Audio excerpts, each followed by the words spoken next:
राधिका देवी बहुत ही सीधी सादी और समझदार इंसान थी। उसका एक बेटा था, विनोद। विनोद जब शादी के लायक हो जाता है तो राधिका प्रिया को अपनी बहू बनाकर घर ले आती है। प्रिया इतनी सीधी सादी और सुलझी सास को पाकर बहुत खुश थी। उसके तो पैर जमीन पर ही नहीं थे, लेकिन उसे कहाँ पता था कि सास की तरह जली कटी सुनाने के लिए यहाँ पे ससुर जिम्मेवारी ले रखी है। शादी के कुछ दिन बीत जाते हैं। अरे बहू, मैं कुछ दिन से देख रहा हूँ, तुम झाड़ू पोछा करती तो हो, लेकिन तुम्हारे हाथों में साफ सफाई ही नहीं है बिल्कुल। अब तुम गांव से हो और गांव में तो गोबर से लीपना पड़ता है, लेकिन ये शहर है, यहाँ पर मिट्टी से नहीं जमीन को लीपा जाता, तो तुम थोड़ा साफ सफाई ध्यान से किया करो। जी माफ कर दीजिए बाबूजी, मैं दोबारा लगा देती हूँ और आगे से ख्याल रखूंगी। हाँ, और खाने में भी कुछ ठीक ठाक नहीं बनाती हो। अरे खाने में कोई स्वाद ही नहीं आता है। तुम्हारी माँ ने तुम्हें कुछ सिखाया नहीं है क्या? बिल्कुल भी स्वादिष्ट खाना नहीं लगता।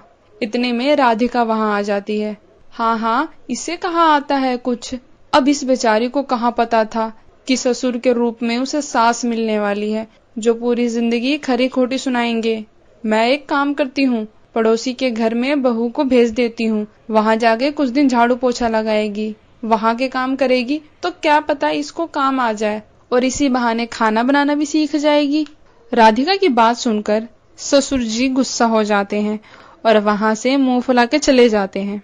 अरे बेटी, तू अपने दिल छोटा ना कर, तेरे ससुर की तो आदत है कुछ ना कुछ बोलने की। अब आजकल के बच्चों को पढ़ाई लिखाई से कहाँ इतना फुर्सत मिलता है कि वो घर के काम सीख पाए। तुझसे नहीं होता तो तू रहने दे, मैं कर लूंगी। ऐसा नहीं था कि प्रिया को काम करना नहीं आता था, लेकिन उसके ससुर को तो जैसे आदत सी हो गई थी हर चीज में कमी निकालने की। कुछ दिन फिर ऐसे ही बीत जाते हैं। प्रिया किचन में खाना बना रही होती है, इतने में उसका ससुर वहां आ जाते हैं। अरे बहू, कोई लाज शर्म है कि नहीं? यहाँ तुम्हारे सास ससुर भी रहते हैं और तुम बिना पल्लू करे खाना बना रही हो। बाबूजी, मुझे लगा किचन में मैं ही अकेली हूँ, इसलिए मैंने पल्लू हटा दिया। रामलाल की कड़कती आवाज सुनकर राधिका वहां पहुंच जाती है। अरे क्या हुआ बहू, ये कैसी आवाज है? माँ जी, वो मैंने पल्लू नहीं लगाया तो बाबूजी नाराज हो गए। अरे तो इसमें नाराज होने वाली क्या बात है? यहाँ आसमान से आग बरस रही है, लोग कूलर एसी के आगे से हट नहीं रहे हैं और आप हैं कि बहू को पल्लू करवाने में लगे हैं। अरे उसे भी तो गर्मी लगती होगी, और आपको किसने बोला है कि बहू के आगे पीछे होते रहिए? अरे जाके अपना काम करिए, आप दूर रहेंगे तो बहू को पल्लू करने की क्या जरूरत पड़ेगी। हाँ, चढ़ाओ बहू को सर पर, जब तुम्हारी नहीं सुनेगी तो रोते रोते मेरे पास ही आना। अरे वो बहू है हमारी, कोई जंगली जानवर नहीं जिसे काबू में रखा जाए। एक बार फिर बहू की साइड लेता देख रामलाल वहां से गुस्सा होकर चले जाता है। अगले दिन, माँ जी, मैंने खाना बना दिया है, हम लोग मूवी देखने जा रहे हैं, आप खाना निकाल कर खा लेना। हाँ बहू, जाओ तुम, यहाँ मैं देख लूंगी। हाँ, चढ़ा लो बहू को, वैसे तो ये घर का कोई काम करती नहीं है और मूवी देखने जा रही है। अरे हमें तो ऐसी बहू मिल गई कि मुझे तो लगता है पूरी जिंदगी तुम्हें ही अब घर संभालना पड़ेगा। अरे आप चुप करिए, इस उम्र में ये मूवी नहीं देखेंगे तो क्या हम जाएंगे मूवी देखने? आप क्यों हर टाइम चिड़चिड़ करते रहते हो?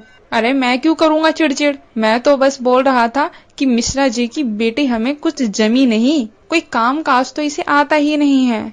अरे बस करिए आप, ये तो प्रिया की हिम्मत है कि आपकी इतनी सुनने के बाद भी इस घर में टिकी हुई है, मैं तो रहती तो कब का छोड़ के भाग जाती। अरे तो जाओ ना, रोका किसने है तुम्हें? और तुम ऐसा करती भी क्या हो, 2 रोटी ही तो बना कर देती हो, मैं खुद भी बना सकता हूँ और अपना काम खुद कर सकता हूँ। कोई ये ना सोचे कि मैं अपने बेटा बहू की गुलामी करूँगा। आपसे तो बहस करना ही बेकार है। रामलाल की चिड़चिड़ी बातों से अब राधिका और प्रिया परेशान हो गई थी। जब राधिका के दिमाग में एक ख्याल आता है और वह अपनी बहू को बताती है, बाबूजी, मैंने आपका कुर्ता प्रेस कर दिया है, आप जाकर नहा लो। अरे बहू, ये कैसे प्रेस किया है तूने? ये तो लग ही नहीं रहा कि कुर्ता प्रेस किया हुआ है, एक काम सही से नहीं करती है तू। इतने में रामलाल की नजर प्रिया के पापा की तरफ जाती है। अरे भाई साहब, यहाँ अचानक कोई काम था या बिटिया रानी से मिलने का मन कर दिया? अरे बहू, जाओ चाय नाश्ता बना के लाओ अपने पापा के लिए। अरे भाई साहब, हम तो धन्य हो गए कि हमारी बेटी आपके घर ब्याही गई है। आप जैसा परिवार पाके तो मेरी बेटी धन्य हो गई।